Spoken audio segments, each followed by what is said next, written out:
Halo teman-teman, hari ini saya akan membahas analisis regresi yang saya akan lakukan di Stata, serta bagaimana saya akan menginterpretasinya dengan mudah. Kita akan breakdown satu-satu, kita ikuti langkah selanjutnya.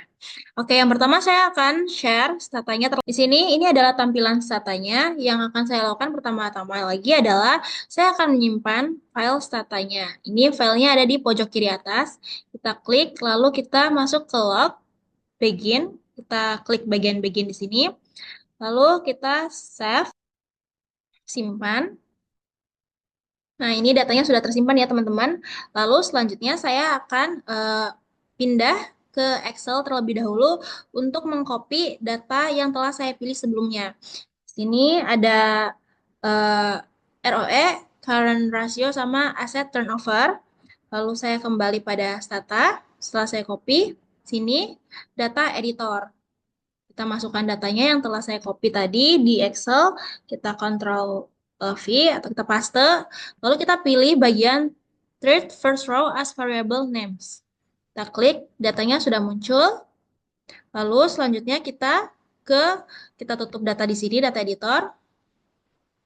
Untuk yang pertama-tama saya akan uji regresi di mana saya melakukan regresi dengan ROE sebagai variabel dependennya dan juga current ratio serta asset turnover sebagai variabel independennya.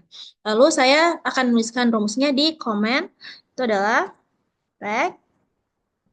Saya klik bagian ini, ROE, current ratio, dan asset turnover. Enter. Nah, telah keluar ya hasilnya teman-teman. Di sini nilai S-square-nya di sini adalah 9,74%.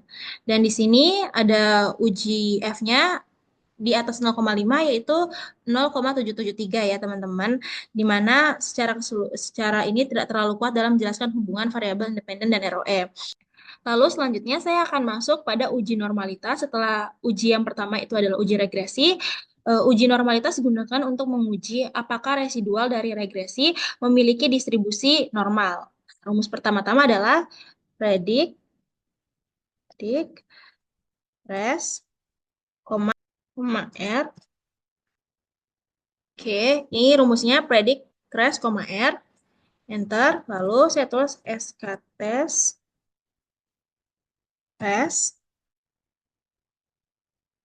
Nah, ini adalah hasil yang telah keluar, di mana jika p-value SK test di bawah 0,05, residual tidak berdistribusi normal. Teman-teman bisa lihat ya, di sini data saya itu adalah 0,01, berarti datanya tidak berdistribusi secara normal.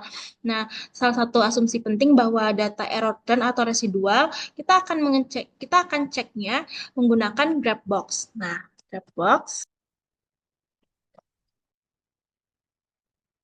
box, res.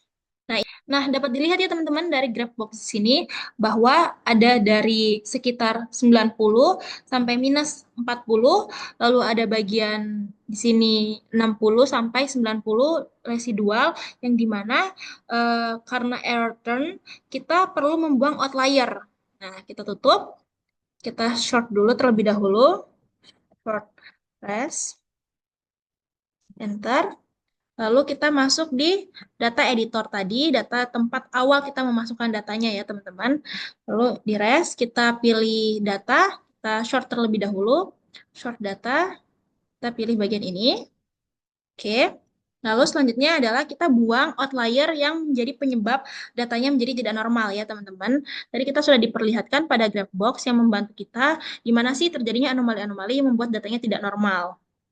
Lalu kita delete ya. Dan sekarang di bawahnya juga. Bagian sini kita delete juga. Nah, setelah itu kita tutup. Lalu kita cek sekali lagi nih menggunakan graph box.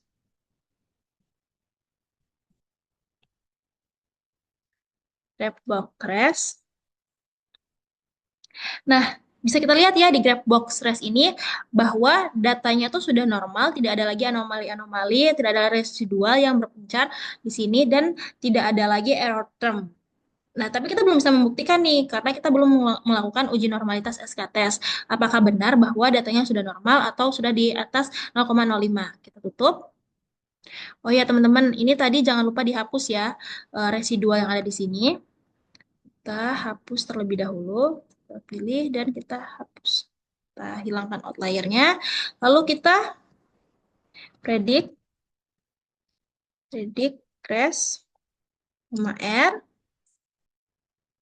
koma R, enter. Lalu kita masukkan SKTest, test. Lalu ini muncul hasilnya ya teman-teman. Di sini dari hasil uji normalitasnya kita mendapatkan p-value dapat dilihat teman-teman di 0,2905. Nilai ini lebih dari 0,05 yang berarti residual sudah berdistribusi normal. Apa artinya? Karena error term sudah normal, kita tidak perlu lagi membuang outlier, tidak perlu lagi melakukan transformasi data dan tidak perlu menambah data untuk memperbaiki distribusi residual. Jadi, dari sisi asumsi normalitas, model regresi kita sudah memenuhi syarat. Lalu kita masuk pada bagian selanjutnya, yaitu adalah estate of test. Nah, kita tulis dulu rumusnya ya teman-teman di komen. Estate of test ini bertujuan untuk mengevaluasi apakah hubungan antara variabel independen dan variabel dependen dalam model regresi bersifat linear atau tidak. Nah, kita bisa lihat ya hasilnya setelah kita menuliskan rumus uji linearitas ini. Enter. Nah, ini adalah hasilnya yang dimana berdasarkan hasil yang ditampilkan dalam output, kita mendapatkan p-value-nya adalah 0,2613. Nah, berarti ini di atas 0,05. Nah, ini mengatakan bahwa jika p-value di atas, maka model kita sudah cukup baik dan tidak perlu tambahan variabel baru. Nah, kalau di bawah itu mungkin tidak linear dan sehingga kita perlu mempertimbangkan melakukan transformasi data. Nah, karena ini di atas 0,05 berarti tidak ada bukti kuat bahwa model regresi mengalami masalah linear ya, karena bisa dilihat dari nilainya yang keluar dan model kita sudah cukup baik dalam menjelaskan hubungan antara variabel dependen dan independen tanpa perlu modifikasi lebih lanjut. Kita masuk pada uji selanjutnya yaitu adalah uji variance inflation factor. Itu apa sih? Coba kita tulis dulu rumusnya pertama-tama ya teman-teman. Nah, FIV yaitu adalah terjadi ketika ada hubungan yang sangat kuat antara variabel independen yang bisa membuat hasil regresi menjadi kurang akurat. Kita enter. Nah, setelah kita memasukkan rumus dan mendapatkan hasil dari FIV, nah ini adalah hasil dari variance inflation factor yang dimana kesimpulannya FIV di bawah 10 tidak ada masalah, bisa dilihat ya, tidak ada masalah multikolineritas dan model regresi tidak mengalami hubungan yang terlalu kuat antara variabel independen sehingga hasil analisis bisa dianggap valid teman-teman. Lalu kita masuk kepada kesimpulan dari yang tadi ya, kayak model regresi memenuhi asumsi linearitas yang estate of test karena di atas 0,05 karena FIV jauh di bawah 10 dan model regresi ini sudah cukup baik tanpa perlu transformasi dan modifikasi tambahan. Lalu kita akan masuk ke uji selanjutnya yaitu hetero ya teman-teman. Di sini terjadi ketika varians dari error dalam model regresi tidak konstan untuk semua pengamatan pada variabel independen. Nah, jika terdapat hetero, maka model regresi menjadi kurang efisien karena estimasi standar error tidak lagi dapat dipercaya. Nah, pertama-tama kita akan masukkan rumusnya di kolom komen ini, yaitu adalah head test. Lalu, setelah kita masukkan head test, kita klik enter. Nah, ini adalah hasil yang telah kita dapatkan dari uji hetero ini, di mana p-value-nya jauh lebih besar daripada 0,05, maka tidak terdapat bukti yang cukup untuk menolak hipotesis 0. Lalu karena hasil ini di atas 0,05, tidak ada masalah heteronya dalam model, sehingga model regresi yang digunakan tetap valid tanpa perlu koreksi tambahan ya teman-teman. Bisa kita lihat 0,8727. Dan selanjutnya kita akan melakukan uji regresi ya. Kita perlu reg, ROE, current ratio, dan ATR. Lalu kita masukkan setelah kita melakukan uji normalitas, uji FIV, uji head test, dan juga uji estate of test, kita akan masuk pada tahapan terakhir yaitu adalah reg. Kita masukkan lagi variabelnya yaitu ROE, current ratio, dan juga asset turnover. Enter, di mana p-value 0,022 yang tadinya adalah 0,7 sekian. Nah, ini nilai ini adalah signifikan untuk keseluruhan model regresi. Karena nilainya kurang dari 0,05, berarti model secara keseluruhan signifikan. Artinya setidaknya satu variabel independen berpengaruh terhadap ROE. Dan R-squared-nya ini tadi ada di 12, sekarang ada di 16. R-squared menunjukkan seberapa besar variansi ROE yang dapat dijelaskan oleh current ratio dan asset turnover. Nah, nilainya adalah 16,58 variasi ROE yang dijelaskan dalam model ini.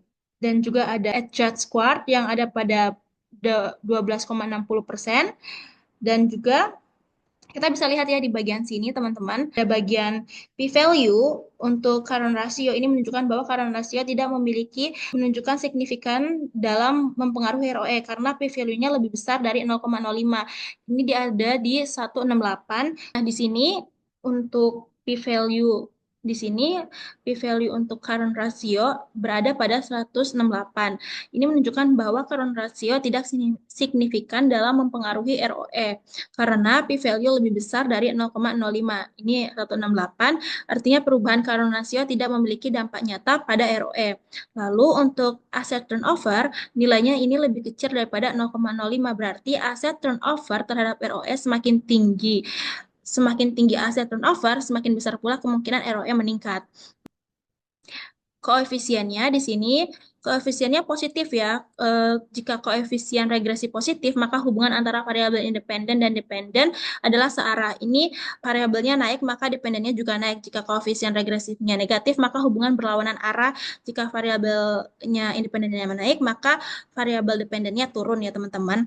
Nah, untuk bagian saya di sini current ratio-nya memiliki koefisien 0,666 positif dan searah dengan ROE. Sementara aset turnover-nya memiliki koefisien 9 sekian yang positif juga berarti searah dengan ROE-nya. Namun perlu diperhatikan bahwa current ratio-nya itu tidak signifikan ya teman-teman. Turnover-nya signifikan karena di bawah 0,05. Nah, di sini R-squared-nya kita bisa kita lihat ya 16,58 dari varians ROE-nya. Dalam varian ROE dapat dijelaskan current ratio dan ATR, sisanya 83,42 dipengaruhi oleh faktor lain yang tidak termasuk dalam model. Nah, kesimpulannya bisa kita dapatkan bahwa model ini menunjukkan bahwa aset turnover memiliki pengaruh signifikan terhadap ROE, tetapi current ratio tidak. Namun kemampuan model dalam menjelaskan variasi ROE masih rendah, sehingga perlu mempertimbangkan faktor lain untuk mendapatkan hasil yang lebih akurat. Setelah kita melakukan uji regresi, uji normalitas, dan juga uji linearitas, dan uji multikoloneritas, dan juga hetero, kita bisa log semua data yang kita punya, log, close.